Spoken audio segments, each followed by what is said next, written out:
Ryan Poles got an extension, the GM of the Bears, to match match the terms of that of Ben Johnson. I think this is a good move.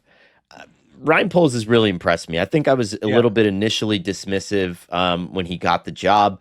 That said, the dream team that he's built with Ian Cunningham, who's probably going to be a GM Yeah. this coming off season, and they might lose him certainly, but that team that he's built, the at least the capability of players that they've found in the mid to late rounds to expedite this rebuild, and some of the moves that they made I just think were really smart, like the Montez Sweat deal before the edge rusher market exploded, the DJ Moore thing on his contract at the time, which was such an anomaly for Mhm. receivers. It was on the lower end, and to put yourself in the position to push off the drafting of a QB one more year until Yeah. you lock in either Caleb Williams or Jaden Daniels, and we can argue whether they made the right or the wrong decision there. But what we do know is that he also won what I would assume, or what I would call, the executive Super Bowl in landing Ben Johnson. Now, Ben can be good or bad, but you had to be good to get him there. And I think that that's worth mentioning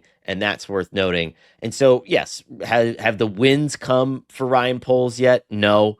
But I think that as a GM, sometimes you can't be judged on wins and losses. And I know that's crazy, but Yeah. let's see what he does now that he has Ben Johnson in the fold. Yeah, I mean, I think like the Bryce Young trade, obviously, I think that stands as something that, like if Caleb Williams pans out, it winds up being the thing that set the Bears up for a decade, 15 years of success, you know?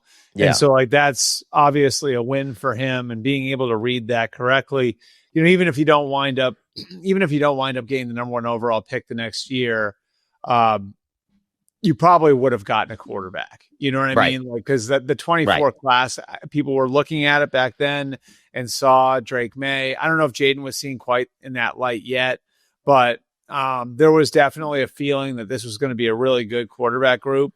So trading out of 23 into 24, now, you know, like you can talk about CJ Stroud as part of that equation too, but overall, to get all of that capital and wind up with a quarterback of the future, and still have the space to be aggressive this offseason and go and get Joe Tooney and Jonah Jackson and Drew Dahlman on the veteran market. There are a lot of things just as far as how he's managed his assets that I think are pretty impressive. To Yeah. me, like what this really came down to was, how do Ben Johnson and Ryan Poles get along? Like, how does that work? Because I think these arranged marriages can be rife with problems.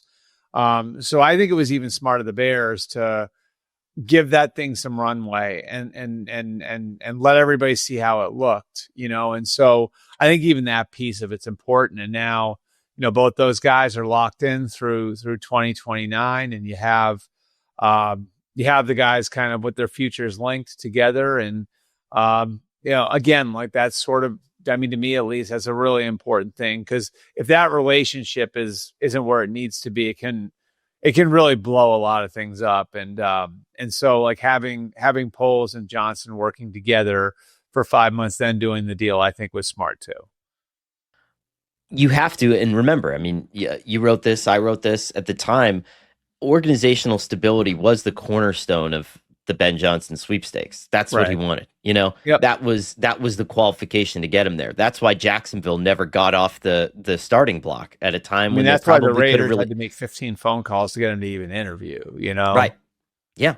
And I think that whether or not it works, you're at least setting the table for something that makes sense. If these guys Uh-huh. get along, if they have demonstrated an ability to work together, if Ben can go up to Ryan Poles' office and say, here are like the 5 or 6 guys that I need, or here's the kind of guy that I need, and Ryan Poles can come back with a list and say, "Pup, pup, pup, pup, pup, pup, pup," great. Then that's it.